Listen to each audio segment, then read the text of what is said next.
Ever wondered what secrets a snail's shell holds? It's more than just a house. It's an essential exoskeleton, protecting the snail's soft body from harm, preventing dehydration, and even storing calcium.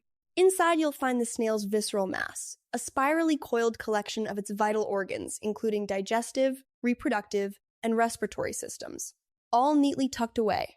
The shell itself is primarily made of calcium carbonate and a protein called conchin, continuously secreted by the snail's mantle. How do these fascinating creatures breathe? It depends on where they live. Aquatic snails often use gills, specialized comb-like or feather-like structures that extract oxygen directly from the water. Some can even surface to gulp air. Land snails, however, have evolved a primitive lung, a sac-like pallial cavity rich in blood vessels. They regulate airflow through a small opening called a pneumostome, using a diaphragm-like action to breathe.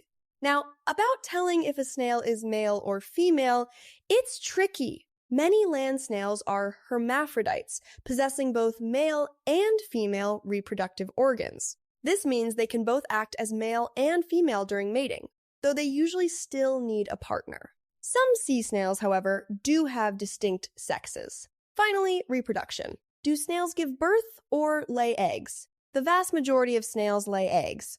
After mating, they deposit these eggs in moist soil, under debris, or on plants, depending on the species. These eggs typically hatch within a few weeks, revealing tiny baby snails already equipped with delicate shells that will harden over time. While rare, a few species, like the rough periwinkle, do give live birth, with embryos developing internally. So, from their protective homes to their unique breathing and reproductive strategies, snails are truly remarkable.